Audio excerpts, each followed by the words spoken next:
nothing turns off an audience like feeling sorry for you. I like how uplifting your spirits are, because this is the first episode of season 11, so something to celebrate. It's and I thought I had the German sayings in this call here, but okay, go for it. Well, welcome to season 11, and now get sad. That's our approach.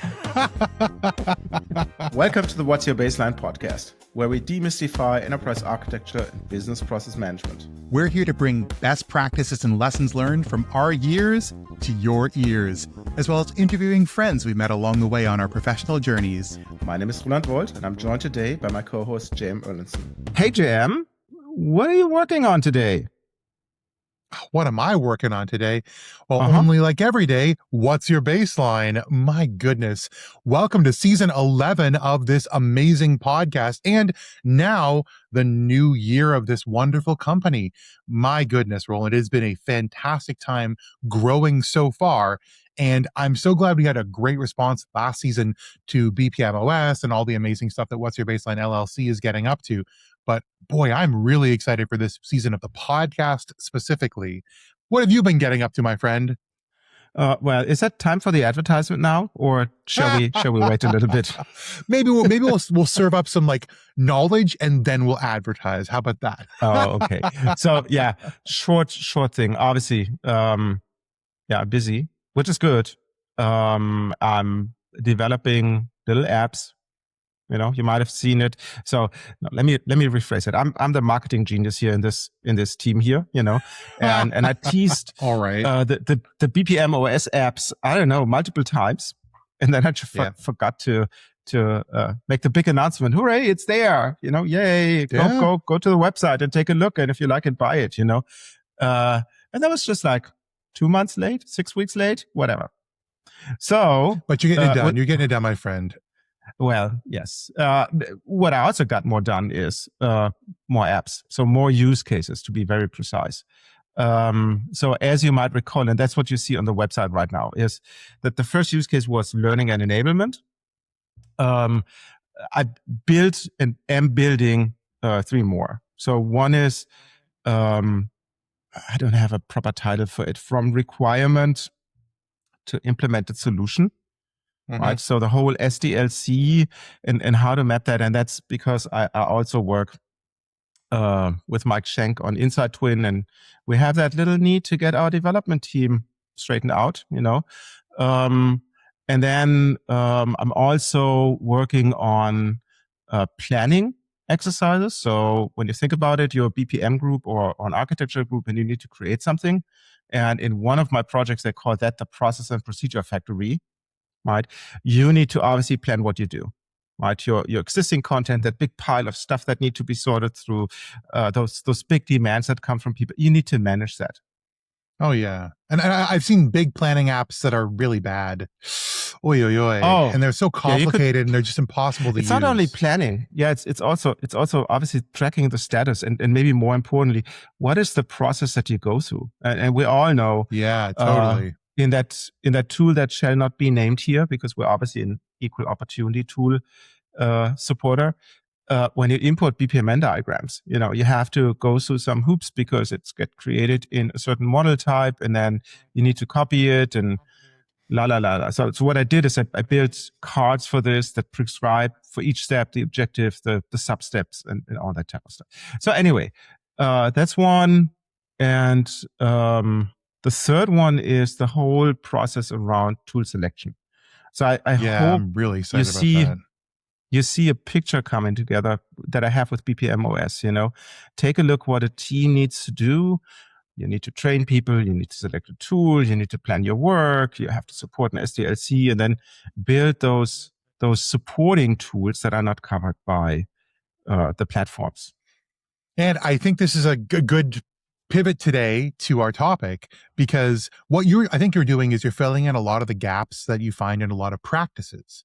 And those are process gaps, those tool gaps, you know, they sort of go hand in hand. And that leads us to failure. And today's episode is, as starting season 7 off strong, is all about failure. Because Roland and I have been on projects for a long time. You know, decades of experience, each of us. And we've seen a lot of the things that go wrong, particularly in large scale implementations, but also just everything from the smallest to the largest project and everything around BPM and EA. We see a lot of challenges that are just not addressed. And as a result, projects fail, transformations get rolled back. I mean, I was part of a very expensive rollback at one point in time in my career.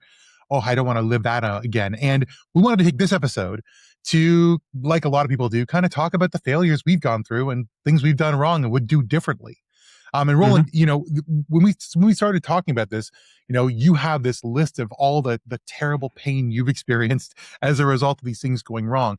And we started to categorize them into some of the reasons why this happened. And so I want to start off with asking you a little bit about your perspective. There's a lot of ways that BPM can fail as a practice, as a methodology, as an approach, as an organizational structure. Tell me a little bit about some of the categories of things that you should see in failures and look out for so you can notice them early and correct when you have the chance. So the short line of it is, it's the people stupid. Right? Oftentimes, yeah. Yeah, no, not oftentimes. I think every time. It's everything they do. It's people who make a decision and say, okay, we wanna go down that path, and then they just screw up, and there's things like and I just go through our little laundry list. We will talk about that, and maybe we come back to that same list at the end of the show. But it's like the first thing that we have on our list is failure of strategy. Yeah. Right. Strategy is not a thing. You can't buy strategy from the shelf. Right. It's not like an app. Right. It's people looking at something, make a decision, and go with it. Right. So right. The next thing that I see is failure at people. Having no alignment. There's no technology in there. It's like right. And then when you look at communication along there, like you've bad messaging, you have like low engagement, and people don't feel bought into it. I mean, if you can't reach people, then when you talk about people making poor decisions, how are you going to inject the right message, inject the right inspiration, the right incentives to make them make a change? If you don't have their attention, if you don't have their buy-in, they're not coming along. Yep. Oh, I'm with you. Yeah. And then even if I maybe I screw up your list a little bit here. Please. Failure of structure. Well, what is the structure, right? When you said, oh yeah, how do we run the show, right? Which is the other failure point, the governance design. I think it goes hand in hand. Well, it's people making decisions, right? And you don't know. Well, people said to me, I don't know what I don't know. Which is technically true. But it's also then a lack of inspiration or lack of vision there, right? Well, lack of curiosity. People will say, "Oh, yeah, because I don't know it, I must, but necessarily not need to know it because it's not part of my job." Or they wait for the magic button, the easy button. Yeah. Oh, you tell me. But I don't want to spoil the story that I want to tell a little bit later. But then it's... and that leads us to failures of technology. People are often looking for that magic button, and they're trying to buy tools to fix process rather than building process and using tools to implement it. Or they don't have good data, or they can't curate that data, or they can't get things integrated. I mean, these technology problems end up cropping up as a result, in part, from the failure of the practice around them. But you can also pick bad technology or agree to compromises, which we'll talk about later, that lead you down a bad enterprise architecture path in order to satisfy people. 100%. And even though the first couple of minutes of this show sounded like a bad pitch, which it was, but it's also... I think the value is not the tool itself. The value is the thinking behind it. The value are the processes that baked in. The value are the checkpoints that you have, where you take a step and stop and say, "Oh, what are we actually doing here?" Right? Which brings me obviously then to, well, I don't know. I look at a little failure of process, and I see things like no plan for sustainment. That sounds like a people thing to me, or training, or how do we do? So again, another people thing. right? So I think we go through this, and then J-M, obviously, which might or might not be a people thing, but the bigger picture, what is the outcome of every initiative? What failure did you see there? Yeah, and talking about outcomes, one of the big failures I see is improving that initiative actually work. It's like the value achievement. So this leads us in part to a failure of process, which is if you don't have this like continuous motion of the ebb and flow of projects that you learn from each time and you grow across an organization's, a team's lifespan. I feel like a lot of people leave like knowledge at the door and then let it fly away rather than ingraining it and then growing from it. But in value achievement, I mean, when you find teams not measuring any sort of success or measuring the wrong types of success, we'll talk about that later, that the success is just being busy, which is, I think, a thing we see a lot of and does not actually move the needle, or a lack of celebration. I've seen so many completely demotivated teams because they feel like what they do doesn't matter. They don't understand the impact they have on the organization.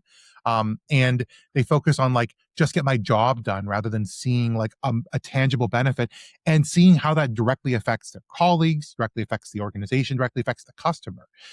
That's really tough. And so just to loop back on this, we see the failure of strategy, the failure at supporting people, the failure of technology, failures in process, failures in structure, failures of governance, and failures to recognize and achieve value. And those are pretty big sort of pillars upon which we build this story today, because this is going to be a long storytelling exercise. Roland, why don't you interject here before we go into the specific examples? Because I think this is all fits into a larger picture. Oh, I don't want to interject here. I want to have Grandpa John Michael sitting in his comfy leather chair, having a cup of tea, stuffing his pipe, having his grandchildren sitting at his feet, and he pulls out the book of whatever, the past. So I think J-M was now having set the scene. Why don't we just get started? And you tell us a little bit about your experience that you had with one of the major financial institutions here in North America.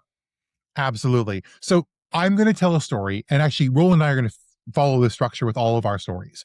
We're going to talk about the scenario that we went through, some of the failures we witnessed in that scenario, some of the things we did while we were working there to try and fix it, and the lessons learned that we would take from this experience that would have made it better. And hopefully you'll learn and also suffer alongside us a little bit and recognize some of the experiences you've had and gain something from our lessons learned as well.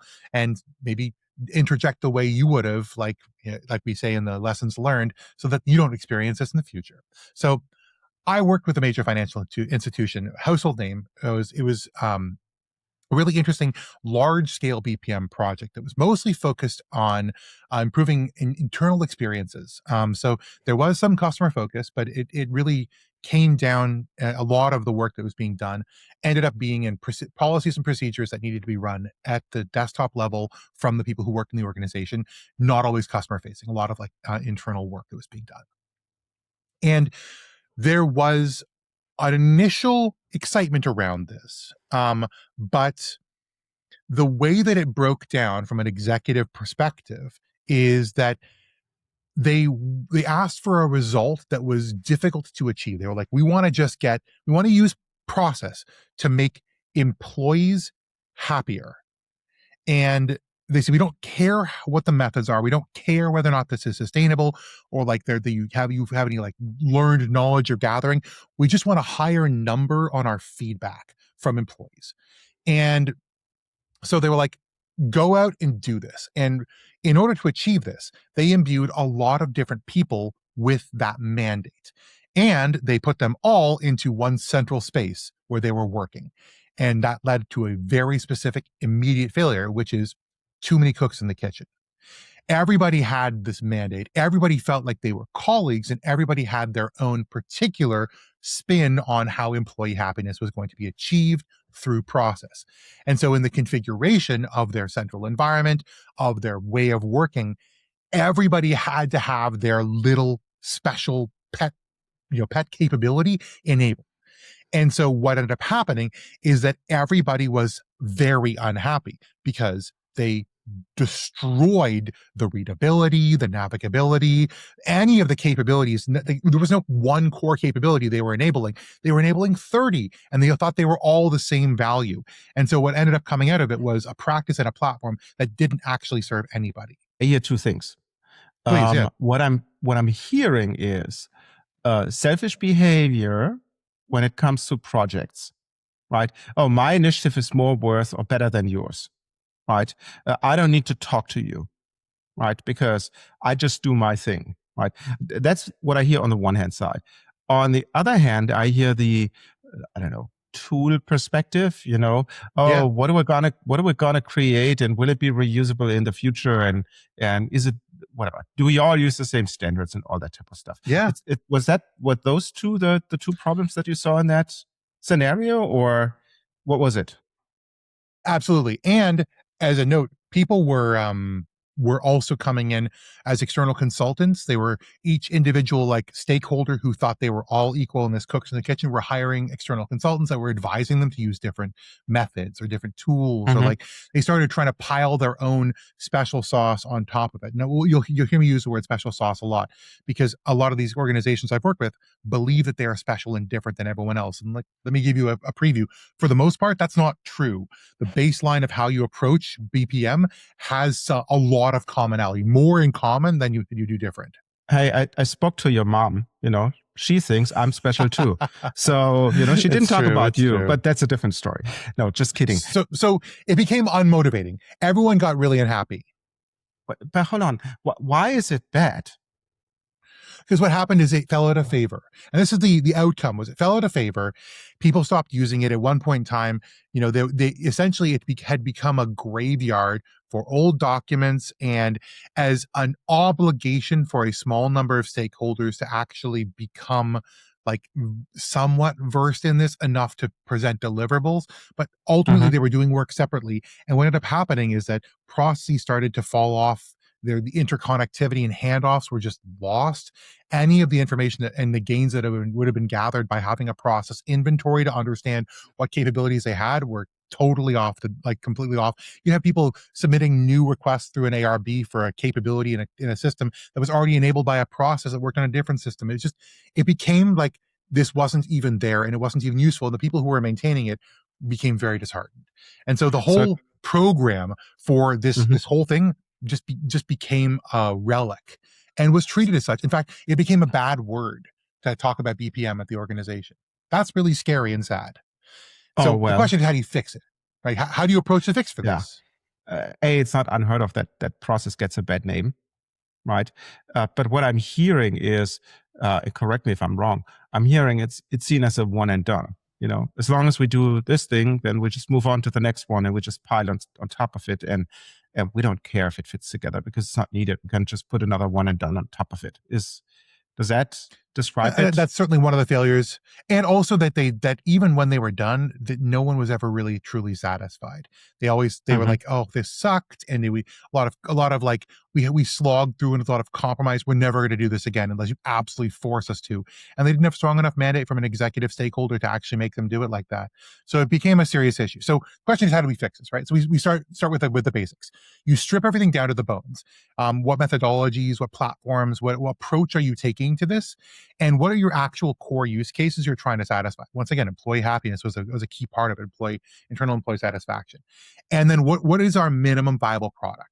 And instead of looking at everyone's all of everyone's I wish I had, look at everyone's I must have this and I'm willing to die on this hill. And when we actually boiled it down to that, we picked a single stakeholder who dictated the course of this platform and brought other stakeholders to them to socialize and evangelize, I like to use that word, their approach that would apply to these other use cases using the same method. Yeah, how did that work out? I'm just thinking, if this is the Game of Thrones situation, right? All your stakeholders have all their little interests and whatnot, I was thinking about stabbing you in the back if I wasn't the number one honcho, I don't want to follow your lead. How did you resolve this? You make the number one honcho very successful. So that was the 500-pound grayback gorilla that you found? My favorite way of getting people to do anything in business is through jealousy. So we focus on a single stakeholder. We work with them to make their program very good looking. We help to create dashboards and visualizations, KPIs that would allow them to KPIs they could easily measure and then show achievement of to their executive stakeholder. And suddenly they look like the one who were the only people actually doing the job. Instead of it being a bunch of fragmented people submitting deliverables, it was a bunch of fragmented people submitting deliverables and one central pillar of extremely good, reportable, measurable success. And then we went back out to the community and said, listen, guys, listen, either you want to look like this and be lauded like they have been, or, take your chances. So jealousy is obviously one thing. I want to be on the winning team. You and I worked in an organization that had sales dashboards, and I remember one widget which I found. Well, I don't know what I found, but it basically was labeled "Who delivers for the business," right? Yep. And it ranked the sales numbers, and it was basically a big wall of shame. Yes, it was. Is that the same?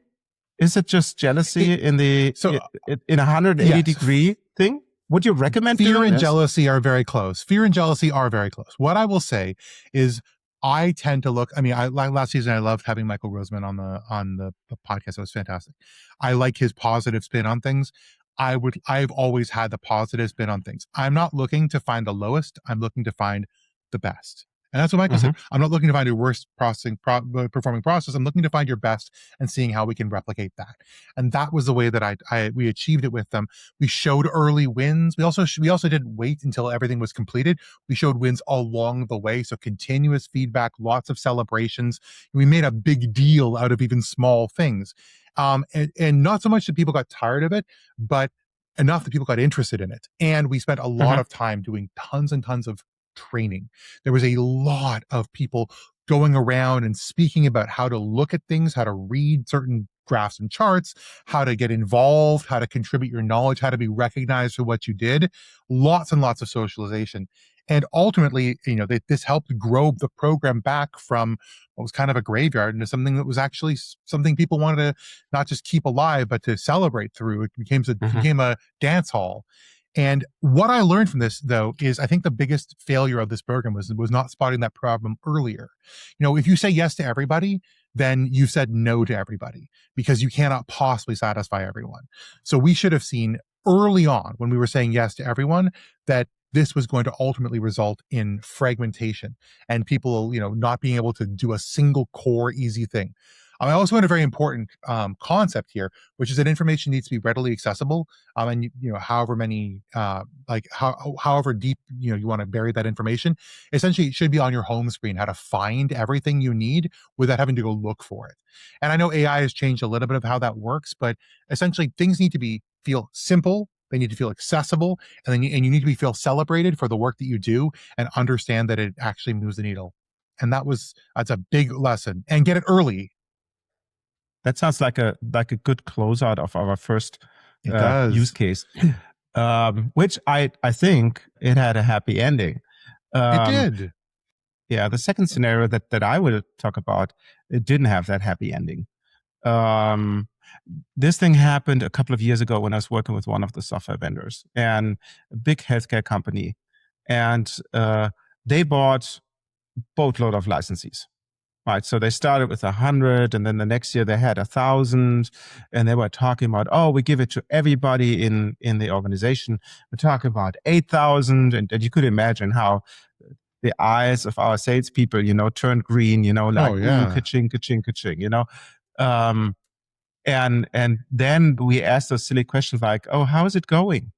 And they said, oh, well, we don't know. So we're talking to our cloud manager. I said, hey, can you take a look in the number of logins? They have 1,000 licenses, and it was so devastating.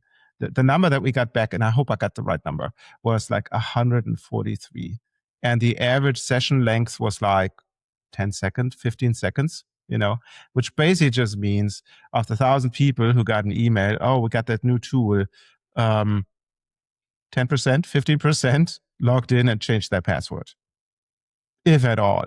Right, so it was a utterly failure, right? That everybody denied. The client denied it because they put their hat on something, and we even create nice videos with their bosses who said how important processes are for the organization and how we move on and all those things.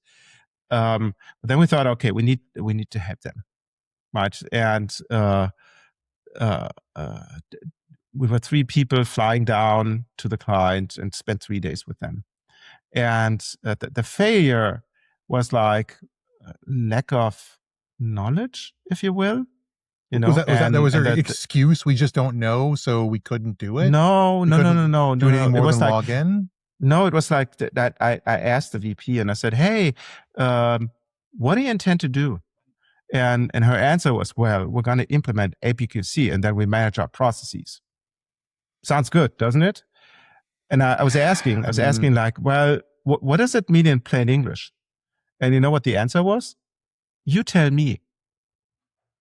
And I was like, what? Oh, man. So I spent 3 days together with the sales lady and one of my directors. We tried to get the thing straightened up, and I had a big flip chart, and I tried to define use cases, and the lines on the flip chart, got longer and longer. It was like, what do you want? Do you want to have process standardization, which obviously has a use case? Do you want to have system implementations support? Do you want to have process improvements? Do you want to have risk and compliance? The usual suspects that I went through and explained it, and the answer was every time was no, no, no, and it was so frustrating. After those 3 days, I went back home and I was super frustrated. I think the other 2 guys were also frustrated. And sounds like lo and behold, guess which client churned the next year when it came to the renewal? Yeah. Right. And they didn't know why they were buying it. They didn't know what they wanted. Right. That stinks. I'm sorry to hear that, man. It is like it's devastating from the fact that it feels like it's possible that would have been successful smaller. Like maybe if a single group had really dug their heels in and made process a priority, They didn't start. That was the point. They were sitting there. They bought into the dream.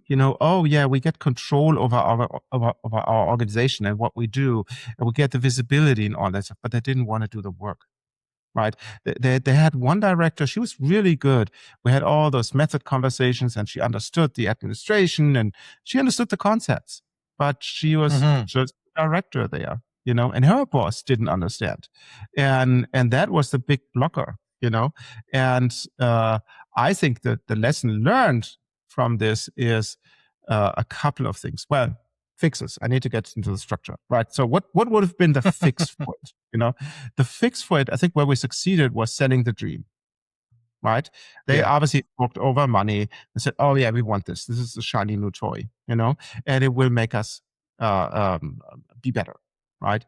But where they failed was the definition of, well, how do I do this, right? The different use cases, my little flip chart that I had, and I don't know if that's true or not, but I got the impression that they were like, "Oh yeah, let those guys play a little bit with it," So like, give the kids a new toy, go to the kids' table, be silent, do your stuff. And I think that is one of the things that there was no org buy-in. The fact that of 1,000 licenses, 143 logged in for a few seconds, I think that was a very clear sign that we saw.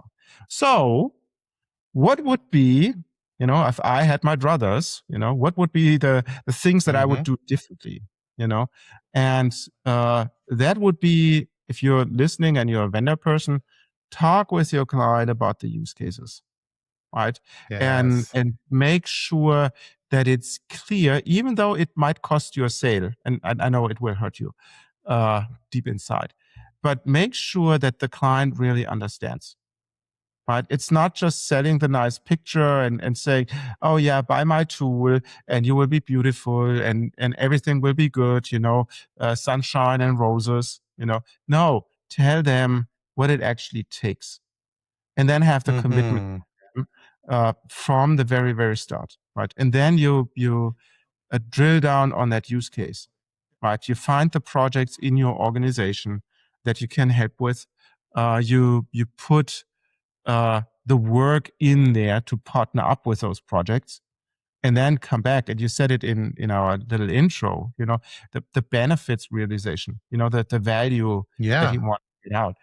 Make a big stink of it, put a number beside it, oh, we reduced this, or we stood up a new business line, or whatever it is, how you measure it, have this thing being clear from day one. And then move on to the next use case and to the next. That's kind of a lesson for a lot of sales guys. I mean, I feel like the salespeople have, they're looking to do their job and follow the incentive, which is to make the most amount of money for the organization. But I will say that that reputation matters a lot, and having a reputation for selling a lot of software that doesn't deliver value and ultimately gets abandoned by organizations, that does follow you. And I don't know about you, but I've worked with organizations that have blackballed vendors, and you'll say, oh, like, why didn't you pick these guys? Oh, they're actually on a blacklist. We just aren't allowed to transact with them because of an oversale and underutilization scenario. That's bad for everyone. Yeah, but as they like to say in Germany, there's an idiot born every day. I've seen sales guys who just say, well, shrug their shoulders, move on. There's another customer out there. Right, so you would assume that the professional in the sales guy would be interested in that. Fair. And I see a conflict of interest. They're all as one of my friends once said. They're all coin operated. Yes. Hello to you, friend. We love you very much. But with that in mind, I'm going to actually take us to a brief break here, because we've hit you up with some reasons for failure and a couple of scenarios. We're going to come back with some more horror stories if you're enjoying them. We'll challenge you, though, during the break to think about your own horror stories, things that you've failed at, things you've seen fail. We should release this not as our first episode of season 11. We should release that around Halloween. With some spooky yes, of course. It's the spookiest thing. But it's too late. Think about your spooky failures, and take some time to think about, once again, what was the scenario? What were the failures? What were the fixes you tried to employ? And what are some lessons learned? We'll take a short break and see you after for our second section, more BPM failures.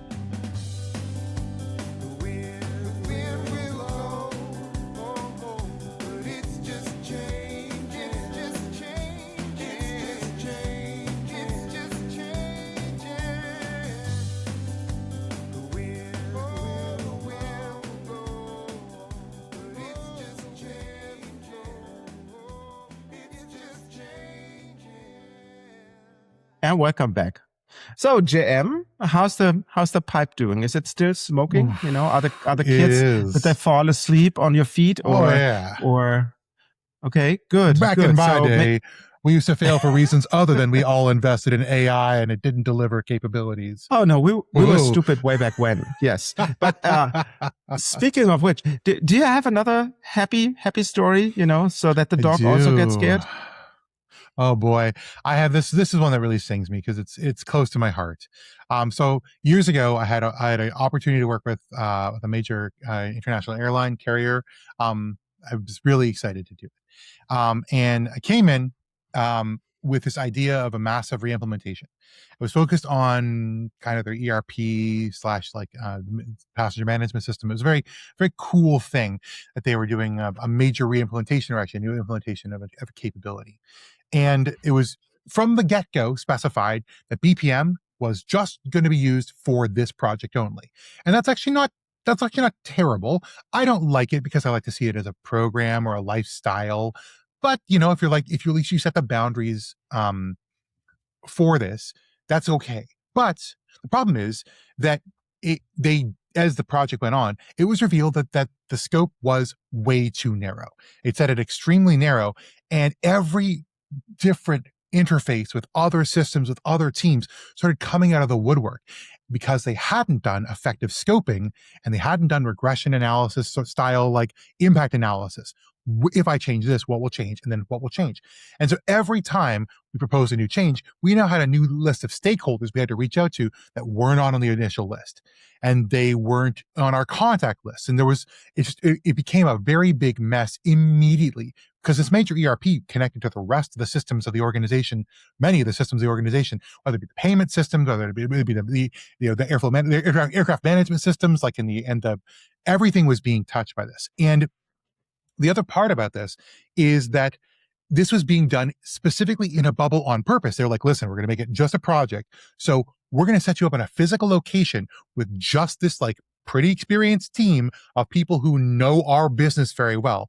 And that's all you're going to do. And no one will see you and you won't see anyone else.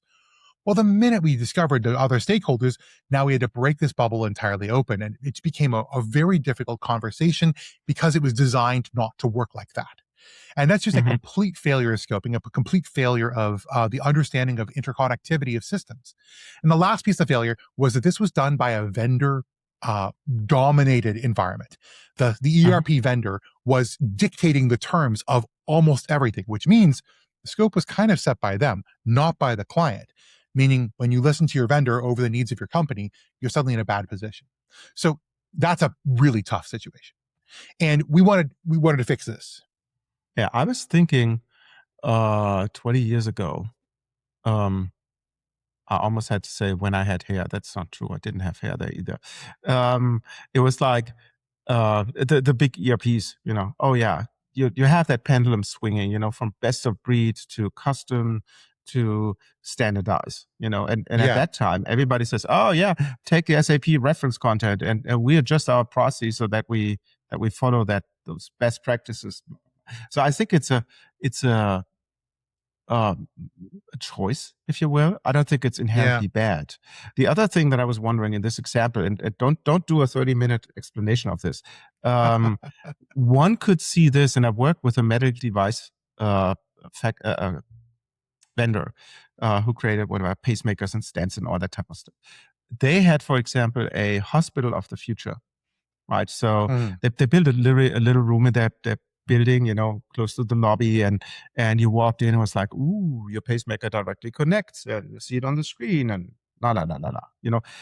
So I could see a project bubble approach. If you say, oh yeah, we do this thing for our aircraft and do it as a whatever aircraft maintenance of the future thing, I could see that work. So inherently, it's not bad. So what was their idea? Did they want to roll it out afterwards, or what was it? Was it just that content bubble? Well, they actually had a time pressure associated with it because the previous vendor's contract was going to expire and they were going to have to transition off of it. So they'd given themselves a specific, pardon the pun, runway that they had in order to finish this transformation, implement the software, and then decommission entirely their other extremely expensive system that they were moving off of. So they had packed all this into too little time, and they had given too much power to the vendor without understanding the capabilities that it enabled and the organization that was affected by those capabilities. It was a profound failure of scoping. Really, honestly, the biggest thing was scoping. And so how we fixed that is we stopped the project, and it was very costly to do so. We're like, we need to revisit the scoping. We need to go back to our strategy, understand what we're looking to do, and find out everyone it touches, and then roll that back out as the project needs to now involve these stakeholders where it's relevant, and then choose to black box things when it's not. If it wasn't going to prevent a day one implementation, then it was a black box. But if it was, it needed to be explored. We needed to have SIPOCs for everything that touched everywhere else that we needed to have a serious conversation with. And in order to accommodate the vendor, we needed to take their best practices and adapt them with a negotiation back and forth between their salespeople and the company's implementation people, because they needed to say, listen, guys, you need to give us a little bit of help on the development side to customize where we actually need to make this different. We'll start with your best practices, but you need to give. And so we had them use their financial pressure to earn a seat at the table. And it was tough, but it was good. Yeah, one of the things that I found really good was many, many years ago, also at a time when I didn't have hair, I was working with the German Armed Forces, and we were implementing SAP there, right? They had a big standardization program there. And they set up the rule, after some painful lessons learned, they set up the rule of, okay, you implement this piece of SAP, right? And you only get off the hook if it's rolled out in 3 different locations of the same type, and all 3 locations give you the thumb up and say, okay, this works. Right. And before that, my dear vendor, my dear consulting organizations, my dear internal people who are on that project, you don't have to even think about moving elsewhere. Right. You got to get it done until 3 people give you a thumbs up. And I like that very much, because it created that accountability that you couldn't bribe your way out of it, because it just had to work. Yes. And also, I think you need to understand, and this was the sort of lessons learned. I had never had such an adversarial relationship between vendor and client before. And being the couples therapist between senior stakeholders on both sides, I think I had the opportunity with Mike Shank's webinar was talking about how process people are kind of the driver for transformation and the glue that will keep them together as AI driven transformation comes to life.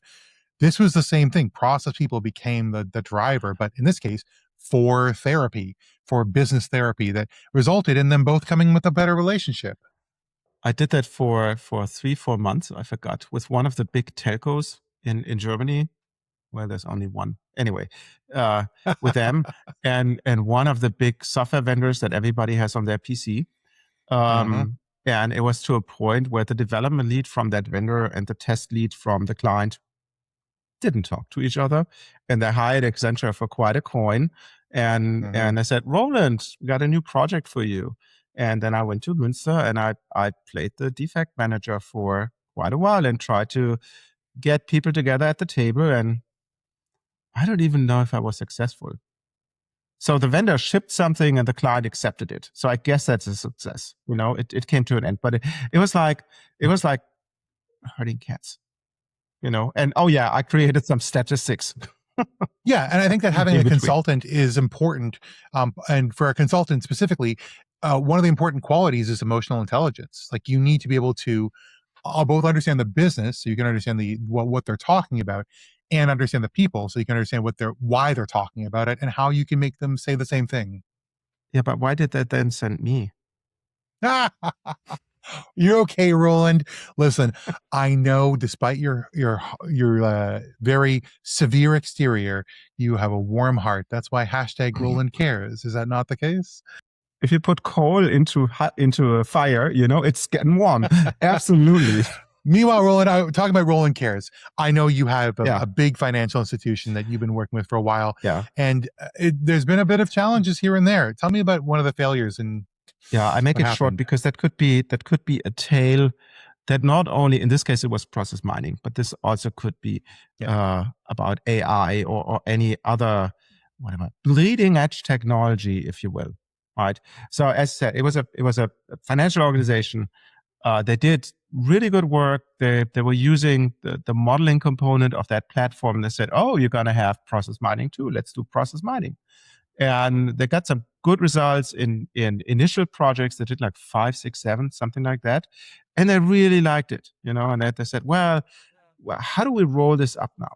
Right? How do we roll this out? And whenever we showed it to someone, they were all excited, like, oh, you can see this, So all good, And then the bigger context of that was they had a organization-wide country border crossing process improvement initiative. And they were not using the tool stack. They were using whatever they inherited it, was lean guys and they said, oh yeah, we got that Microsoft whiteboard from the previous project that tells us what the process is, or a pile of Visios or whatever, right? So that they didn't use the database driven central repository tool, which might not be bad. But anyway, so we showed them mining. They were all excited. And then obviously there comes the moment when you say, well, there's some requirements to be done, for example, we need data, right? And since it's a financial institution, and I really appreciate that financial institutions are conservative in the treatment of data, they had a very long process, literally like 8 to 10 weeks to get any data request, even if it's just internal data. How long did that loan take from start to end? It was just really painful. And the challenge that we had was with that big improvement program that should affect everyone in the organization, right? We couldn't line that up. We had the conversation and said, hey, look, this is what we can do. And they said, oh yeah, give it to us.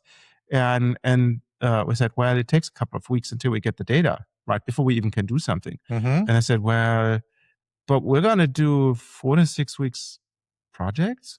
I said, well, then we might not be the guys for your first project. We might not even be the guys for your second project, but we're definitely going to be the guys for your third project, right? So when you think about the planning, what do you plan for your third project? And the answer was, we don't know. We're agile. And it's like, and okay. I just died a little bit inside, and not with those lead times, guys.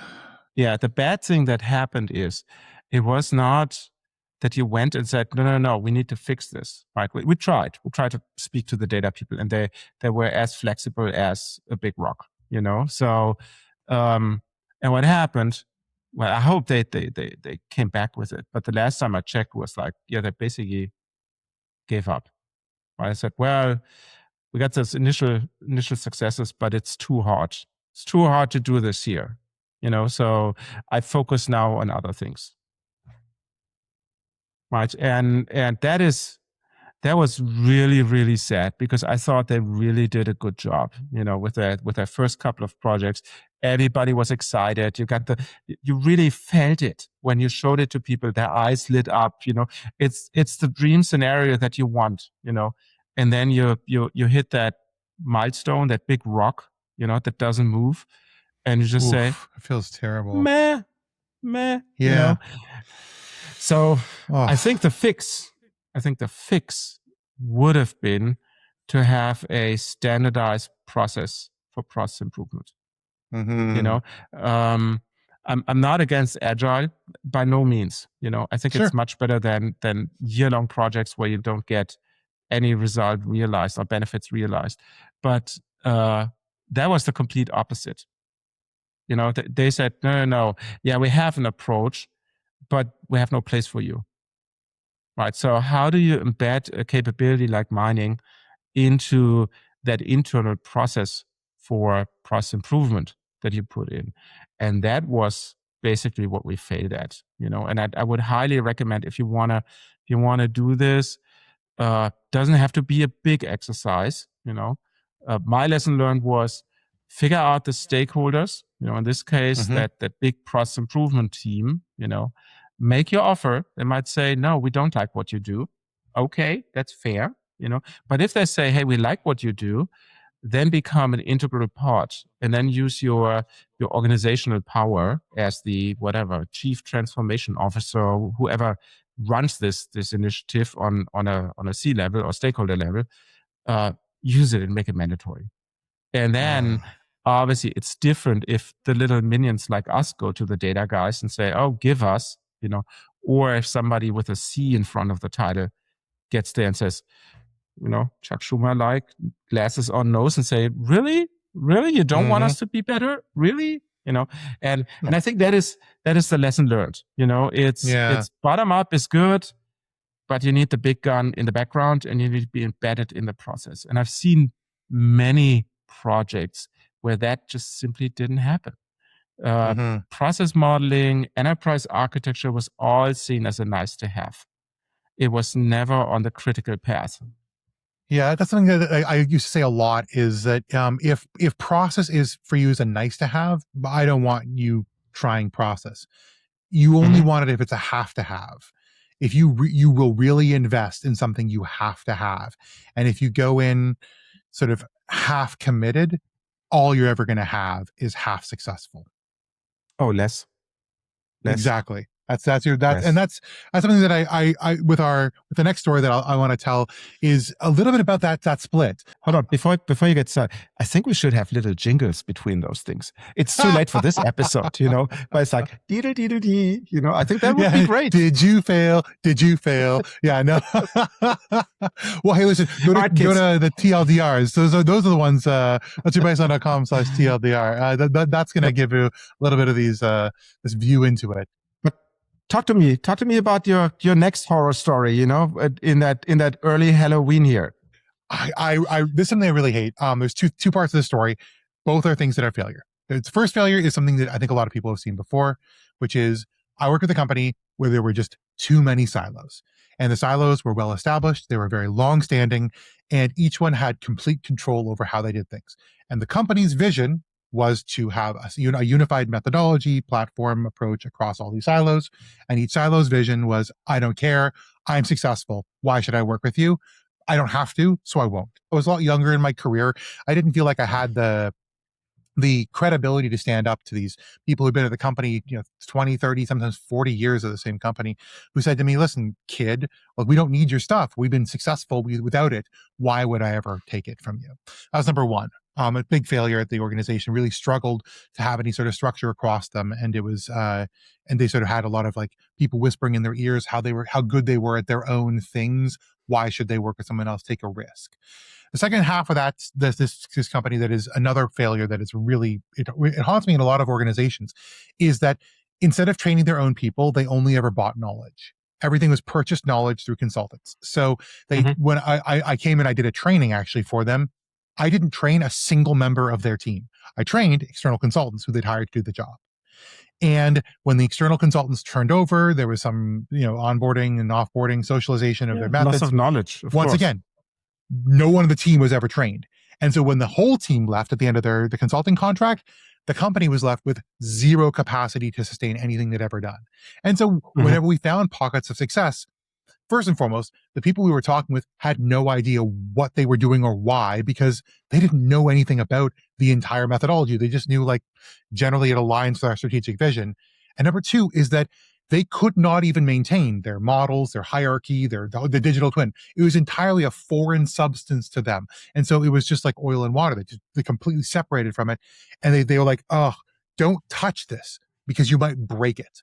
And so instead of BPM becoming this sort of like communication method, it became like a fragile vase sitting on a high shelf. Don't break it, guys. It's perfect the way it is. And as you might imagine, it fell out of favor almost immediately because they didn't have anyone internally taking care of things. That's a big fail. And I mean, we tried to fix it. Honestly, this is my sort of sad story. We tried to fix it at the executive level, to come down and get people to help out. I mean, I spent many hours in these very long-term employees' offices, like essentially begging them to please hear me out and hear out the other teams. And this was one, all consultant cross-functional team that was trying to do the good work for them. And I got a couple people on board. And the horror story, the sadness of all this is at the end, when I left, I checked back with them a couple years later, and it's all gone. It was all just in a filing cabinet. No one cared about it anymore. The digital archives we provided to them were just mothballed, and the practice died. And it makes it really sad. It's a cultural thing. Yeah, it's a cultural thing. It is. It's I've seen that as well. You have people who are excited, they do all the good work, they love it. Then the boss gets replaced. The boss says, well, if you do this, okay, guys, just continue, but the heart is not in. And then that guy goes, and then the next guy comes and says, no, focus is something else, clean your shoes, tie your shoelaces, whatever. Not that process thing, right? Do something else. And then that guy goes, and the next guy comes and says, why do we pay those damn expensive licenses for? I don't see anything. We don't use it. Let's get rid of it, and that's how slowly it just dies. Oh, yeah. We had an executive that we work with, which said, I don't care how you draw the process, just you can do it on the back of a napkin. That I consider that a valid deliverable. Like, oh my goodness. Yeah. That's awful. I was starting at one of the major banks here, and in the very first meeting, the project lead was also an ex-KPMG colleague of mine, so we didn't know each other, but obviously you have a shared background when you work for the little audit firm, right? And I was sitting there and I was listening, and then I was asking the question like, okay, what is your architecture tool? And he had the biggest smile that he could imagine. And he said, whiteboard. And I said, oh. Yeah, so that Oh, was yeah. that was very interesting. Oh, that hurts me, Roland. I sat in this director of process. She was the director of process. I sat in her office, and she pointed to her whole plan for all the process engineering across the organization was done and kept in her office as a series of sticky notes on her glass wall. And she's like, "Yeah, we take pictures of it." I was like, "I am going to lose my mind here." But that is exactly. I had multiple times. I had the thought. You see those little pictures on the wall here, right? I was literally thinking about, oh yeah, it's cheap. Buy one of those big whiteboards and put it on, because I like to doodle and put things on. And then I was thinking about that exact situation. I said, no, Yeah. I like my failed national park posters. They stay on the wall. How many people what it is. write PLO on a whiteboard and then they just keep that on there? Like eventually it becomes a permanent marker. PLO, Yeah. please leave. So the conclusion of this is what I would do differently is recognize a different valuation of capabilities, particularly with long-term employees like lifers. They value different things, and reach out to them early.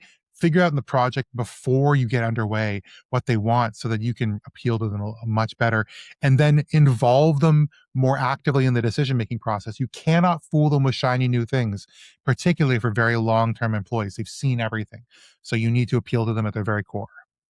So on that happy note, I think it's time for a little break, because, as what do you say? We have that saying in Germany, what are you not supposed to talk over? And the answer is over 45 minutes. So in this case, let's take a little break. Let's listen to the wonderful music that we give you time to decompress, and we'll see you in a minute.